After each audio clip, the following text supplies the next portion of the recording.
what's going on? It's Colin here again, back to another fan video. This is a Frigid branded fan, as you can see, and quite obviously this is actually a Lasco Galaxy product. I believe this is a product of the late 70s or very early 80s, because this is, I believe, I don't know if it's the first generation, but one of the earlier generations of this fan, and I've actually been looking for one of these for quite some time, so I'm pretty excited to have found this one. I've been looking for two things for a while, and I found them both in one package here. I wanted a blue bladed one for a while, because I've had the gray. I have a couple brown. I have a couple brown variants, but I've yet to have a blue one. And then the same deal with the blades. These are the earlier rounded, more rounded style blade, as opposed to the ones that kind of come to a point. And I've had many of those, but I've yet to have one of these. But these two features, well, not necessarily the blue, but the blade here is an earlier style blade. And then a couple other interesting things. It's got a different motor cap. You can see there's a seam here, and then the vent on the back is different. And the oscillator is held on, the knob is held on by a screw. So that's a couple of unique features right there. Something else that's kind of interesting is the plug. It's a very early, totally like 70s style, non-polarized, just molded plug. It says LMP in it, which is Lasco Metal Products, I believe. And in terms of information, that's down here on the bottom. As you can see, I believe that number that is inked on there can be used to find the year of manufacture. I believe it's the, if I'm not mistaken here, it's the first number in that, so the 1 is the year. So that would make this either a 71, an 81, or a 91. So quite obviously that would fall under the 81 category, because this is not nearly old enough to be from the 70s and way too old to be from the 90s. So I'm going to call this a 1981. But I will double check that before the video is over, because there's a chance I could be wrong about that. But anyways, I actually got this thing over the summer. That's how far behind I am on these videos. I accumulated a crap ton of fans and projects across the summer and fall, and I've been slowly getting to them when I've had time off from school. But I've been wanting to get to this one for a while now, so I figured it's about time. My buddy Rob, who had that storage locker full of fans, actually owned this one. He had 2 of them, and some other kid grabbed both of them, and I actually ended up trading him a couple fans, so I grabbed this one. Out of the 2, this is the non-functional one. Rob told me there's just an issue with the head wire. He had been through it. There's just a head wire that's broken somewhere. That kid, unfortunately, he went through it, and the way I know that is because these switch buttons, the colors are all wrong. Again, as you can see, that order is definitely not correct. And also the cord is kind of sticking out the back with the knot here, so that's not right. So I know he had been through it, which hopefully he didn't screw too much up, but he's not exactly the, I don't know, I say he's a fan collector. He kind of accumulates them and doesn't have the patience and or skills to work on a bunch of them, and just kind of, I don't know how you say it nicely, but he kind of ends up just abusing the things. So I'm lucky enough that I was able to save this and a few other fans from him. This is the same kid that had that Ilg. I don't know if you guys saw that video, and there's going to be a few other fans that videos about fans I saved from his place too in the future. But that's the story behind it. So, like I said, I've been itching to dive into this one for a while, so I figured what I'd go ahead and do is make a video about it, as usual. And I think for this one, I think I'll probably do a time-lapse with a decent amount of like progress updates along the way. And before we get too deep into the clean and service side of this, I want to make sure that this thing's going to be electrically okay. So I think I'm going to start by disassembling the whole thing and pulling that base off and the switch out. And we'll take a look. Oh, and also the motor cover, and we'll take a look at what the deal is with the wiring there. So, what do you say we get to it?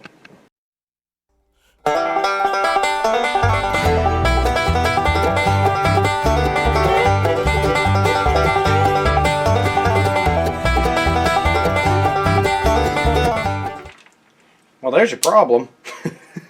Alright, let's see what happens here.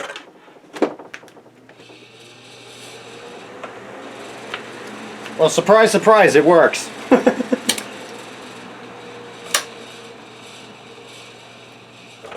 Grill's rattling a little bit. That was one of the easiest repairs I've done in a long time. Oy.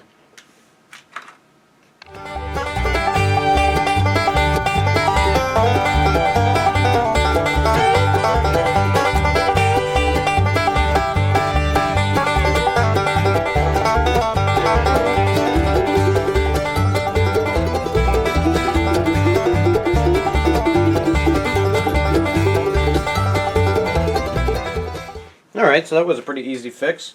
Just soldered, cut the broken wire, desoldered the part that was left on the switch, soldered the new wire, or not the new wire, the existing wire to the switch, and I rearranged the buttons, and as you can see, it runs. The grill is rattling and annoying me.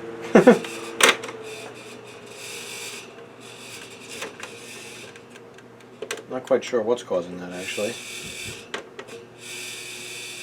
It actually runs pretty decent. Of course, I'm still going to service it anyways, but those bearings aren't bad at all. But yeah, that was a pretty simple fix, which I was kind of hoping it would be, but I was surprised at how stupid easy it was.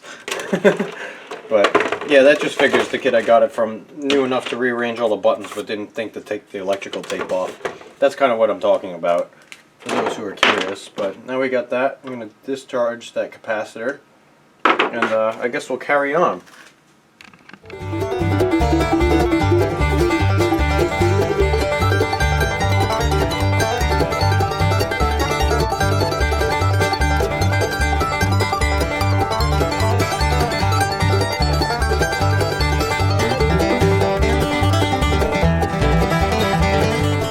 Always got to be one troublemaker that wants to strip and not come out. Luckily, that's what the hacksaw is for.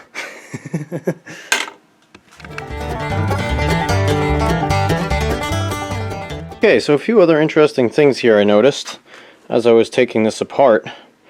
First off, another difference between the older models and the newer models. Take a look at this oscillator mechanism. First off, the arm is metal, and it's actually riveted to this gear.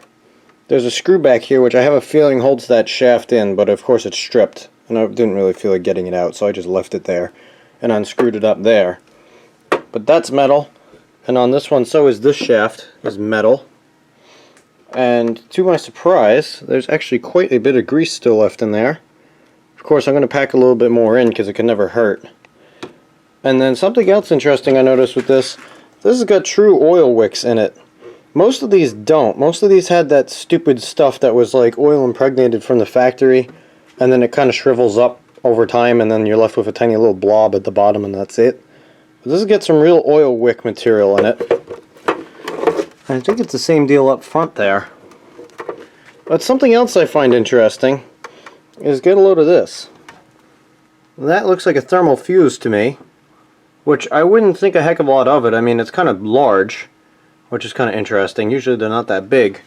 But that rope that's holding that in there, it doesn't look quite the same as the rest of the rope on here.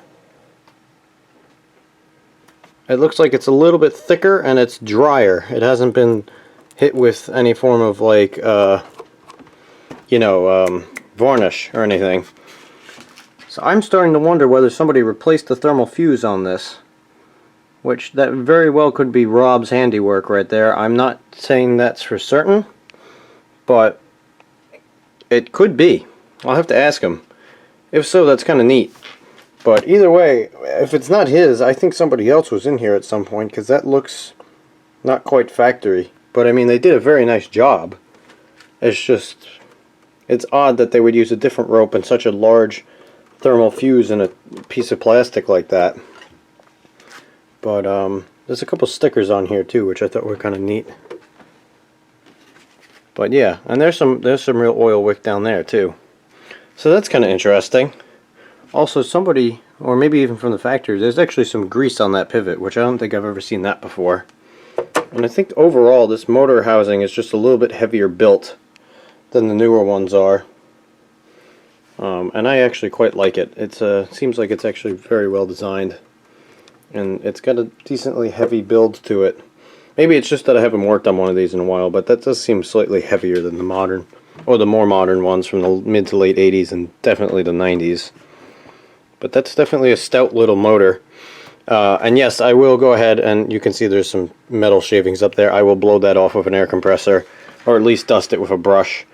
And I'm even tempted to revarnish this motor. I don't know if I could get the stator out though, actually, now that I think about it. That's kind of pressed in there. We'll see. Because it did smell a little funky, but that could have also just been the fan itself. But either way, I just figured I'd show you guys those few things, and then let's continue on with the servicing here.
Well guys, it's done, and I am extremely happy with the way that this came out. Those blades just look super awesome. I love it. I love the shape and I love the color. It looks a little bit darker in person than it does on video. That, and I also didn't realize, I'll bring this to you guys since you're on the tripod. The text on the switch base here is, I think it's a little different than the other newer styles, but either way I love it. That big blocky text looks super, super cool. And overall very happy with it. I just would like to point out one thing while I'm thinking about it. This cord cleaned up very well. I think that's something that a lot of people miss, but even just wiping it down with a rag, that's the amount of dirt I got off this cord. And then I also went ahead and cleaned it all up with the magic sponge, and that really does make a world of difference.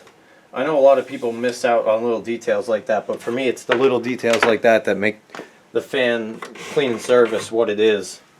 But either way, this thing's like brand new now, and I'm very happy with it. The only thing that is slightly off is this badge is a touch worn, and there's a little bit of corrosion on this grill. I did my best to try and clean up the back one. It was really bad, and the wire wheel helped a lot, but it's still not perfect.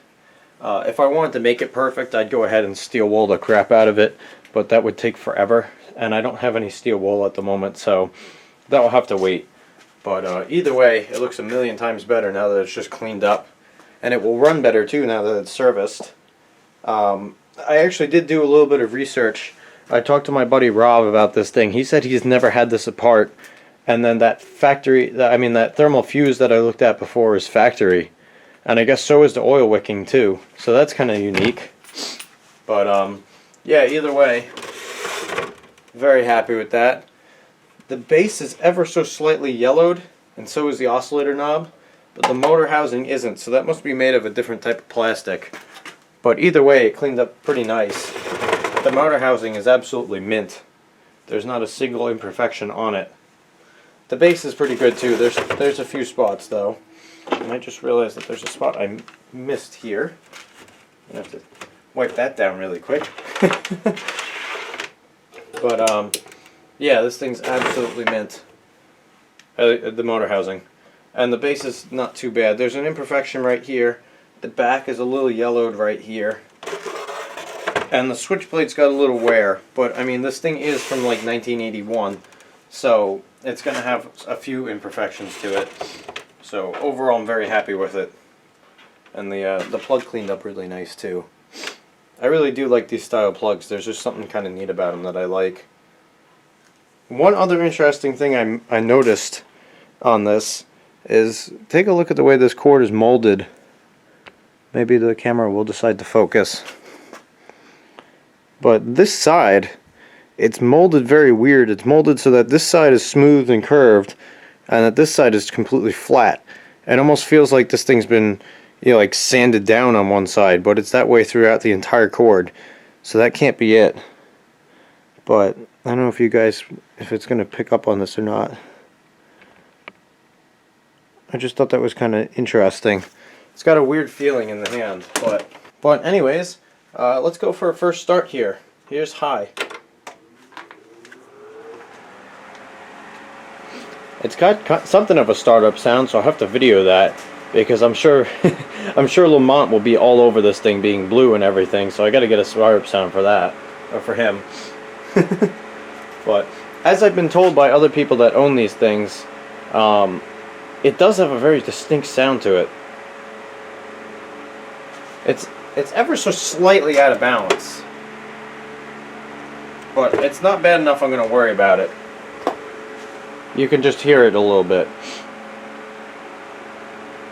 It's got a very it's a neat sound. I like it. It's got like a whirring sound to it.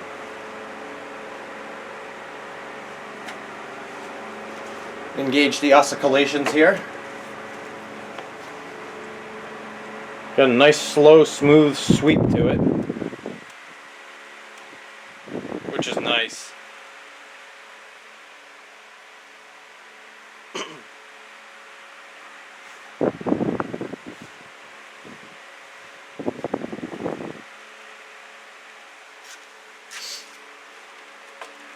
I'm going to grab the airflow meter here.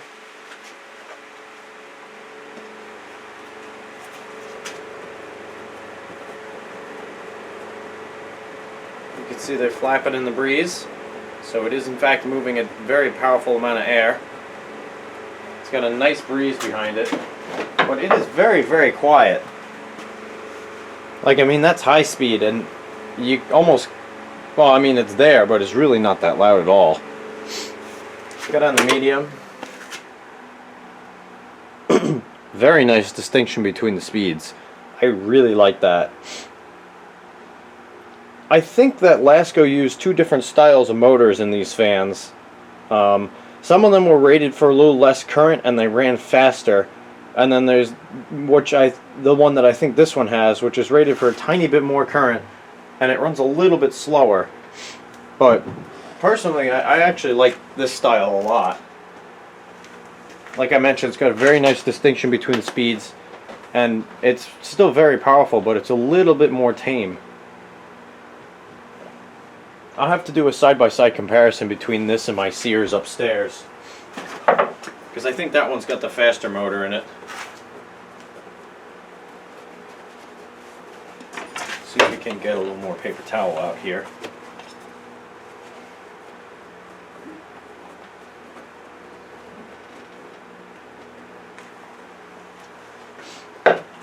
Let's go down the low. So that's a very, very nice and slow low, which I really like.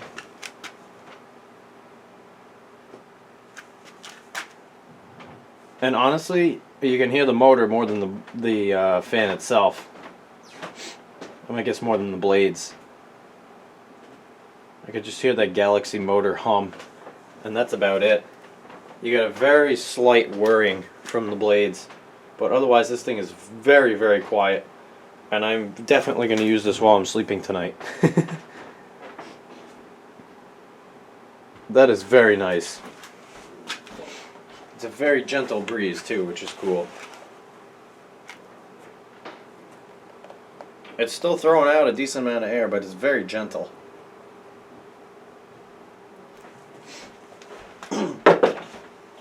And I think the camera is going to make it look faster. Yeah, it definitely looks faster on camera. This thing is spinning very slow. You can see the writing on the knob going around.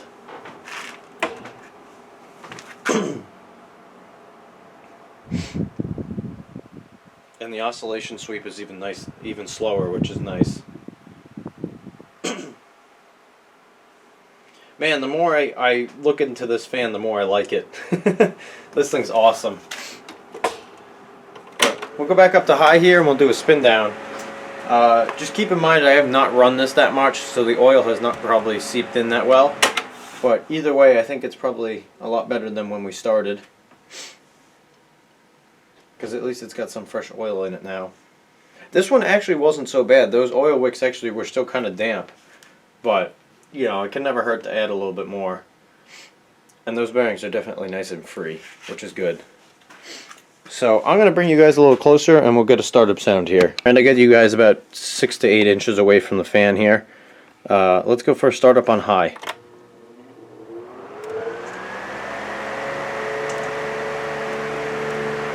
I think from the back here you can probably pick up on not only the motor whine that this thing has, which I don't really mind. It's not very like annoying like some fans. But you can probably also pick up on the very unique sound this thing has.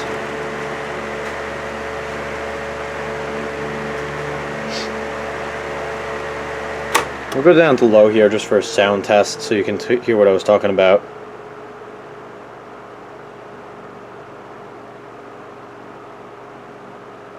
See, even being this close, it's very quiet.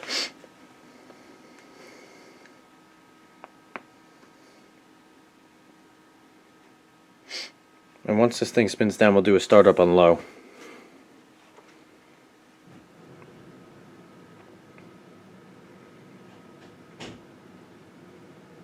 Alright, here we go, startup on low.